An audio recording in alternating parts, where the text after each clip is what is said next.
Vamos lá, meu objetivo aqui é apresentar para você o mercado de crédito futuro, tá? Então vou fazer uma apresentação bem rápida aqui mostrando a oportunidade desse mercado trilionário. Então hoje aqui no Brasil a gente vê que o PIB ele é praticamente sustentado por três grandes pilares, né? O pilar do agronegócio, né? Se você tirar o agronegócio aqui do Brasil, o PIB do Brasil é menor do que o PIB, por exemplo, do estado da Flórida, é menor do que o PIB do estado da Califórnia, do que o PIB do estado do Texas lá nos Estados Unidos, né? Então o agronegócio aqui no Brasil é muito grande. Um outro pilar do PIB do Brasil é o mercado de crédito, tá? Aí o mercado de crédito tem várias vertentes. Tem o mercado de crédito ali, né, o hot money, que é a pessoa ir lá pegar um crédito para empréstimo pessoal, um empréstimo em FGTS, um empréstimo ali de capital de giro para a empresa e por aí vai. O que eu vou falar aqui especificamente é o crédito futuro imobiliário. Aí o imobiliário também se divide em construção, aquisição de imóveis, aquisição de terreno, aquisição de imóvel comercial, aquisição de galpões logísticos, tá? Então a gente vai olhar exatamente esse mercado. E qual que é a razão da gente olhar especificamente esse mercado? É, inflexão da taxa de juros. O que é inflexão da taxa de juros? É quando a gente chega num patamar onde os juros básicos de uma nação, né, o Banco Central, ele aponta que vai direcionar os juros para um outro caminho, seja para cima ou para baixo. E aqui no Brasil a gente chegou na máxima dos juros e o Banco Central já está dando indicativos que os juros vai cair aí para os próximos anos. Então é o momento de se posicionar agora, é uma demanda represada, não é um oceano azul. Quando a gente fala em oceano azul, o mercado de crédito já foi explorado. Então ele não é um oceano azul, certo? Só que o mercado de crédito futuro, dentro do mercado de crédito imobiliário, ele ainda assim é um oceano azul, tá? Então é o subnicho do mercado de crédito, é o mercado de crédito futuro, tá bom? Então eu vou apresentar aqui bem rápido para você, qual que é o meu objetivo aqui? Te contextualizar, te dar um argumento e te dar uma estratégia prática para você acessar esse mercado hoje, tá? Então basicamente vai ser o seguinte, a gente vai negociar crédito hoje e para vender no futuro. Nós, como investidores, nós precisamos nos planejar, né? A gente não faz nada para ontem. Quando você faz para ontem, você paga caro. Para não pagar caro, a gente vai se planejar. Como que a gente se planeja? Adquirindo crédito hoje a um custo baixo para vender para alguém, né? Daqui a alguns anos. E por que a gente vai vender daqui a alguns anos? Justamente por causa da inflexão da taxa de juros, onde a demanda vai aumentar e vai aumentar muito. E a gente vai ver que tem um argumento forte que a concentração de crédito imobiliário dos bancos já está praticamente no limite, tem pouco espaço para alavancagem. Esse é o argumento dessa tese aqui. Então aqui só falando um pouco sobre mim, né? Muito tempo aí de mercado financeiro, trabalhei em grandes instituições, tenho uma formação, sou estrategista em investimento em crédito futuro, opções na B3, spread, que a gente trabalha frequência de ações, e na parte de alavancagem, seja em opções e seja em crédito futuro, tá? Eu desenvolvi várias metodologias onde eu acompanho grupos de investidores na sua carteira de investimento, tá? Então, o contexto é o seguinte: está acontecendo exatamente nesse momento, enquanto você está me assistindo aqui, já alguns players, né, já estão, os grandes players já estão se posicionando, dado uma reprecificação do Brasil como um todo, por causa da inflexão da taxa de juros. O que é a inflexão da taxa de juros, Vinícius? É quando o Banco Central ele já aponta hoje o que vai acontecer com os juros nos próximos anos, tá? Então o que muda nesse cenário? Muda a precificação das ações, é uma reprecificação rápida. As ações, o mercado acionário, ele já olha lá na frente. Por que está acontecendo esse boom? Né? A gente está agora em novembro, no meio de novembro, e a bolsa subiu 15, 16 pregões seguidos, né? Por quê? Porque o mercado acionário ele reprecifica rápido, tá? Tem todo um contexto macroeconômico, mas você pega um outro mercado, o mercado de câmbio, também reprecifica rápido, o mercado de câmbio está caindo, né? O real está se valorizando frente ao dólar. Se você pegar os últimos anos, o que acontece geralmente no final de ano? O dólar sobe. Ano passado o dólar bateu 6,30. E por que bateu 6,30? Porque as empresas multinacionais mandam dólar para fora para fechar o balanço das suas matrizes em outros países. E esse ano, por mais que aconteça isso todos os anos, das empresas mandarem dólar para fora, o real ainda está se valorizando frente ao dólar, porque o fluxo cambial vindo de outros países para o Brasil está muito grande. Por quê? Porque a taxa de juros, por exemplo, nos Estados Unidos está caindo. Então, o investidor procura um capital de risco, né, em outros países, e principalmente nos países emergentes. Então, é o fluxo de capital estrangeiro que a gente chama de carry trade. Né? Então, a mesma coisa aconteceu lá no Japão, a taxa de juros saiu de zero, aumentou um pouquinho, então o carry trade diminui. Então, todo o fluxo cambial, dado todo o contexto macroeconômico ele começa a ser alterado. E principalmente aqui no Brasil, com esse direcionamento do Banco Central falando que a taxa de juros vai cair nos próximos anos. Então, o impacto que a gente vai estudar aqui, bem rápido, é no mercado imobiliário, por consequência no mercado de crédito, tá? Então, assim, não sou eu que estou falando, tá? Não acredita no que eu estou falando.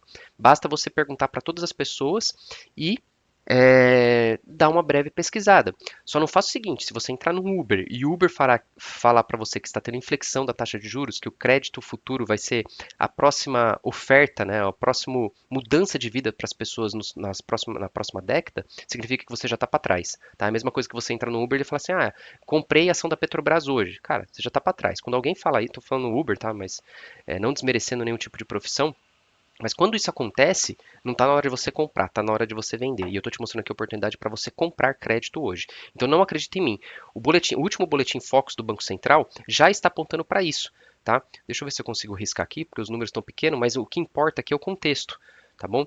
Então se a gente olhar aqui, ó, inflação já está caindo. Quando a inflação começa a cair, olha aqui a curva da inflação. A inflação começa a cair, a tendência dos juros é cair por consequência, tá? Onde o juros real, que é a diferença da taxa de juros básicas menos a inflação, ela vai afunilando, tá? Então, o Banco Central já está demonstrando isso. Então, no final de 2015, a taxa de juros está precificada em 15%. Para o final de 2016, 12,25%. Para o final de 2027, 10,5% e 2028, 10%. Então a gente tem aí pelo menos uma queda de 5 pontos, que a gente chama de 5 pontos ou 50 pontos percentuais aqui da 5%, vai para ficar mais fácil, da taxa de juros.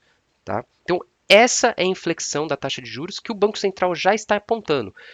Crédito mais barato, mercado imobiliário explode. E já existe essa demanda represada hoje, tá? Essa demanda por crédito futuro já existe hoje, ela já está dada. Eu vou dar o case aqui do Vale do Itajaí, onde eu moro atualmente. Atualmente eu moro em Balneário Camboriú. Eu vim para cá justamente para estudar esse mercado e estou vendo que realmente é fato, tá? Não é fofoca. Agora vamos lá. Por que que a gente, como investidor, a gente, pessoa física ou pessoa jurídica, a gente consegue aproveitar desse momento de mercado? Porque os grandes players, eles estão praticamente no limite de alavancagem. Eles têm pouco espaço para alavancagem, tá? Então eu coloquei aqui os principais: Banco do Brasil, Caixa, Bradesco, Itaú, BTG e Nubank. Tem um deles que sai na frente, que no caso é o BTG. Tá? Os outros, se a gente pega o Banco do Brasil fomenta muito o agronegócio. E o Banco do Brasil está com um problema de provisão para devedores duvidosos muito grande no agronegócio. Por quê? Porque o governo fez a concessão de crédito através do agronegócio muito subsidiada e hoje em dia ninguém está pagando nada. Então, houve uma alteração na regra contábil, que a gente saiu, que a gente chama de Bacen Gap para IFRS, dos bancos, das instituições financeiras, para igualar a contabilização dos créditos no mundo inteiro. E o Banco do Brasil está sofrendo muito com isso, com essa alteração, porque concedeu crédito ruim nos últimos anos, tá? Então, para ele limpar o balanço, ele vai demorar muito tempo. Então, ou seja, ele tem que encolher o patrimônio, pagar menos dividendos e por aí vai. Isso daí vocês podem pegar as notícias, é exatamente isso que está acontecendo. Eu fui a fundo aqui em todos os bancos, eu conheço o banco por dentro e é exatamente isso que está acontecendo. Então, ele tem pouco espaço para se reposicionar nessa questão de crédito imobiliário, tá? A Caixa, recentemente, o governo já soltou uma medida, né? Para até 2027, até 2027, né, 2025, 2026 e 2027, vai ser faseado a implantação para melhoria, né, para um acesso melhor ao crédito imobiliário. Então hoje, dependendo da faixa de renda, a pessoa pode ir lá e tomar 1 milhão de crédito, ela vai poder tomar 2 milhões. Antes era 30% de entrada, agora vai ser 20%. Vai ter um teto da taxa de juros de 12%, né? E por que que isso vai ser faseado? Porque se hoje o governo vai lá e coloca uma taxa teto de 12%, o banco quebra, porque é muito, né, a oportunidade está em 15, não a 12, tá? Só que a Caixa, ela já está muito tomada em crédito imobiliário. O maior ativo de todos os bancos em crédito imobiliário é da Caixa. E ela tem alguns limites internos em relação a risco, para não concentração de risco em alguns ativos. Então, eu acredito que a Caixa ela não tem muito espaço mais para alavancagem em crédito imobiliário. É claro que ela é subsidiada pelo governo, o governo pode fazer o que quiser lá dentro, tá? Mas eu não vejo ela com grandes apetites. Bradesco tem problema de PDD. Bradesco, há um ano atrás, a ação estava R$ 11, agora ela subiu para hoje R$ 19,30. Né? Então, ela teve um disparate aí, mas ela tem muita coisa para arrumar no balanço ainda, em relação a PDD. Desde a PDD de pessoa jurídica, que foi o caso da Americanas, que tinha muita concentração no Bradesco, tá? Outra coisa, Bradesco tem o ROI né, o retorno dos investimentos sobre o equity deles muito pequeno, é um dos menores do mercado. Então, antes deles começarem a se alavancar em crédito imobiliário, eles precisam arrumar muita coisa dentro de casa. Fora isso, o Bradesco tem um imobilizado muito grande. O que que é isso? Imobilizado muito grande? São as agências. O Bradesco ainda tem muito elefante branco espalhado aí por várias cidades. A minha cidade que eu vim, que era Suzano, tinha 3 agências do Bradesco numa única rua. Né? Um custo de imobilizado gigantesco. Então, como que você vai se alavancar se você tem um ativo imobilizado muito grande? É difícil você fazer isso. Existem regras de Basileia que a gente chama. O Brasil, o Banco Central do Brasil é signatário de Basileia. Ele tem que seguir várias regras. As instituições financeiras aqui têm que seguir várias regras de alavancagem, tá? E o Bradesco também eu não vejo com muito espaço. Quem sai na frente aqui é o Itaú. Itaú tem um ROI muito bom, alavancagem boa, patrimônio alto, os resultados crescentes ao longo do tempo. Então ele tem espaço para fomentar isso. Agora precisa ver se ele vai ter apetite para tomar mais crédito imobiliário no seu ativo, tá? Quem que sai na frente para mim? O BTG. Por quê? BTG tem o maior ROI do segmento. Ele já atua em setores muito específicos, tá? Que eu coloquei aqui, setor de que a gente chama de NPL, que são os non-performance loans, né? São ativos que não performaram. Então, depois de 360 dias de uma provisão, aquele ativo ele é vendido no mercado. E existem empresas de recuperação de crédito que compram esses ativos. Alguma dessas empresas, quem que é o dono? BTG. Onde que eu quero chegar com isso? Quando a gente entra no mercado de crédito, a inadimplência, esses outros bancos aqui que eu citei anteriormente, eles vão simplesmente fazer o quê? Eles vão vender essa carteira de crédito para quem? Para o próprio BTG, que é dono dessas empresas. Então o BTG está na frente, tá? E o que, que acontece também? Dependendo, né, se essa carteira não performar muito bem, também dá prejuízo, o BTG, ele é especialista, o André Esteves, que é dono do BTG, ele é especialista em crédito tributário. Ele faz engenharias financeiras dentro das holdings que ele possui. Por exemplo, ele comprou o antigo Bamerindos. Por que ele comprou o antigo Bamerindos? Porque tinha muito crédito tributário que ele poderia usar ao longo do tempo. Depois ele mudou o nome do Bamerindos. Essa empresa que era o antigo Bamerindos, que eu não lembro agora o nome, para qual o nome de empresa que ele alterou, comprou o Banco Pan, junto com a Caixa Econômica, lá atrás, quando deu prejuízo. E eu trabalhei no Banco Pan, então eu sei como é que funciona tudo isso. Então ele é expert nisso daí. Então ele tem muito crédito de prejuízo fiscal para ser usado caso essa nova carteira dele de crédito imobiliário comece a dar prejuízo. E outra coisa muito interessante, ele já se posicionou. Né? Ele já se posicionou no consórcio, que é o crédito. Quando eu falo de crédito futuro, tá, gente? É consórcio, tá? Que é um planejamento. Como que ele se posicionou? Como ele não é expert hoje nesse mercado de crédito futuro, quem que administra a carteira dele de consórcio? É a Demicon. A Demicon hoje é a empresa que eu trabalho, que eu tenho parceria. Por que a Demicon? Porque a Demicon tem o Roberto Justus por trás, dentro do fundo Tricorp, que é o fundo de private equity ali onde ele é um dos investidores, e tem o fundo, depois eu posso mostrar quem tiver curiosidade, eu posso mostrar como que é a estrutura da Edemicon. É o Fundo Soberano de Singapura. O Fundo Soberano de Singapura é dono da Visa, é dono do Alibaba, é dono da BlackRock, que é um dos maiores fundos de investimento do mundo, né? A BlackRock, ela administra boa parte dos títulos públicos americanos. E eles criaram, junto com o Banco Votorantim, né, o Fundo Soberano de Singapura, junto com o Banco Votorantim, eles criaram um fundo para investir na Demicon de 4 bilhões de reais, tá? E quem administra o consórcio da BTG é a Demicon. Nubank tem um ROI grande, resultados crescentes, investidores por trás robustos. Tinha até pouco tempo atrás o Warren Buffett, né? Só que o Warren Buffett vendeu toda a participação dele. Só que qual que é o ponto aqui? Eles não atuam ainda no mercado de crédito imobiliário. Então isso pode soar como uma oportunidade ou como um risco, tá? Um risco, por quê? Porque se eles forem querer fazer isso sozinho, hoje não tem expertise suficiente. Oportunidade seria se eles adquirissem também uma administradora independente, tá? É, Fora isso, o Nubank, ele não era banco, ele era um meio de pagamento, né? Ele começou como cartão. Então ele está se adequando ainda a muitas regras de alavancagem de capital até 2028. Então eu não vejo o Nubank um grande player nesse mercado. Então, dado esse contexto, enquanto os grandes bancos ainda disputam posição, você pode participar nisso daí. Porque o risco de crédito, para não ficar concentrado nas grandes instituições, elas vão para as administradoras independentes. Tá? As administradoras independentes, como que elas trabalham? Elas ofertam crédito futuro através do quê? Das pessoas, dos investidores. Então você compra hoje o crédito, se planejando, você faz seus aportes mensais, né? Aguardando surgir a demanda. Quando surge a demanda, você pega esse crédito que você comprou lá atrás e vende e repassa isso mais caro. É tão simples quanto. Com um negócio de vocês, empresários, né? Vocês vão lá, compram barato e vende caro. É isso que a gente vai fazer. A gente vai comprar crédito barato hoje e vender caro lá na frente. Eu estou dando um argumento que essa passagem do barato por caro tem demanda represada, tá? Então aqui é um problema que gera oportunidade, problema de crédito, que gera oportunidade represada desse crédito futuro. Então os bancos têm pouco espaço para alavancagem. Qual que é a solução? Gente, o mercado financeiro é maravilhoso. Ele se adapta como um organismo vivo a qualquer tipo de ambiente. E nesse caso, como que ele vai se adaptar? Ele vai se adaptar da seguinte forma: os bancos pequenos podem oferecer crédito imobiliário, Banco Inter, Banco Pan, Banco Paine, Banco Votorantim, até podem, mas esses bancos não têm agência, não têm depósito à vista, eles têm pouco capital, pouco caixa, né, ali no ativo deles, de forma que eles consigam se alavancar. Então, eu acho pouquíssimo provável, quase zero chances desses bancos participarem desse mercado. Então sobra quem? Sobra as administradoras independentes. Vide o caso do BTG, que já contratou a Demicon há algum tempo para administrar o consórcio deles. E essas administradoras, tendo robustez de liquidez, robustez financeira, como eu citei o caso da Demicon, ela sai na frente. Só que qual que é o seu papel como investidor? O seu papel como investidor é suprir a demanda das administradoras. As administradoras elas vão ser o banco, digamos assim, o banco fazendo a intermediação entre você, investidor que adquiriu o crédito hoje, e o demandante por esse crédito daqui a alguns anos. Ela vai ser só intermediadora, basicamente. Tá? Então, como eu falei, é um oceano de oportunidades. Ó, vou fazer uma comparação aqui para vocês. Quando eu falo em oceano azul, oceano de oportunidades, né? Não vamos ficar filosofando aqui, né? Vamos direto ao ponto. Então, com o que eu comparo?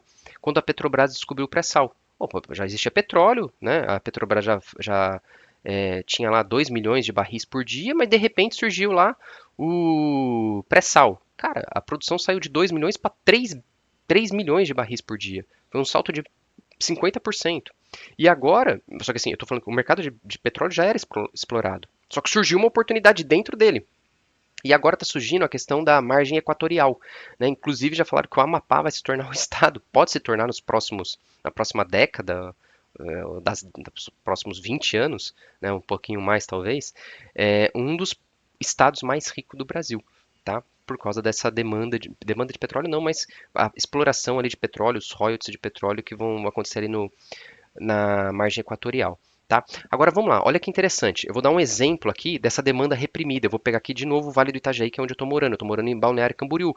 O Vale do Itajaí é composto por várias cidades, tá? Balneário Camboriú, Itapema, Porto Belo, Barra Velha, Balneário Pissarras. Cara, pega até Brusque, que não é litorâneo, né? Pega Brusque, pega Blumenau, pega Gaspar, pega, cara, várias cidades. Tem mais de 10 cidades aqui, tá? Eu tô colocando as principais. E olha só como que a demanda tá reprimida. Olha essa foto aqui de Balneário Camboriú. Olha quantas construções tem prontas aqui. Prontas, finalizando, e vocês não têm ideia de quantas estão saindo do chão, tá? Quantas estão saindo do chão. Então, você pega Itapema, que é a cidade seguida aqui no sentido sul, né? Itapema, ela tem mais de 150 edifícios em obras, tá? E inclusive tem lá o novo pier, né? Você pesquisa aí na internet o novo pier do Hard Rock, eles estão fazendo lá no final da meia praia lá e tudo mais. Porto Belo, assim, Balneário foi, Itapema foi não, né? Mas assim, tem pouco espaço, assim, digamos, em Balneário. Itapema já está sufocado, digamos assim, também. E Porto Belo, eles começam aí, né? As grandes construtoras, grandes incorporadoras começam a ir para as próximas cidades. E Porto Belo tem grandes lançamentos até 2030. Então tem muito investidor, inclusive aqui a FG, né? Que tem parceria com o Luciano Hang, dono da Van, que vai construir o maior prédio aqui residencial do mundo, né, que é o Sena Tower. Eles já estão comprando terras em Porto Belo. Quem que investe em Porto Belo recentemente? O pai do Neymar. O pai do Neymar vai construir, né, quase uma cidade dentro de Porto Belo. Se você pega Balneário Camboriú, quem que é um dos sócios investidores da maior construtora aqui da região? Família do Cristiano Ronaldo, tá? Então, o que que acontece? Existe uma necessidade de crédito futuro, tanto para obras, quanto para pós-obras, quanto para o mercado secundário. Né? O que é o mercado secundário? É compra e venda de imóveis. Então, o que acontece? Os bancos eles disponibilizam muito crédito para incorporação, né? Que é quando começa ali o lançamento da obra. Depois, né, você tem aquela faixa de pagamento e depois, quando termina as obras, você tem que entrar no financiamento bancário. Financiamento bancário você paga muito juros, né? No crédito futuro você não paga juros, é planejamento. Inclusive eu tenho planos, tem estratégias para ao invés de você ficar pagando o período da construção direto com uma construtora, você não paga, você negocia e depois quando você for entrar lá no, você acumula esse capital nesse período e depois você adquire o crédito futuro. É isso que eu tenho falado aqui para os meus clientes, tá? Então isso aqui é só um exemplo de como existe essa demanda represada. Eu estou falando só de uma região do Brasil, tá? Mas tem várias outras regiões aqui no Brasil que eu poderia citar para te mostrar, empresário, que existe essa demanda represada. Então até agora o que eu te falei, eu te dei o contexto da inflexão da taxa de juros, que o Banco Central já está apontando, não acredita em mim, basta você ver. Falei da demanda represada, falei como que dei esse exemplo aqui dessa região e agora eu vou te mostrar como que você se posiciona hoje para adquirir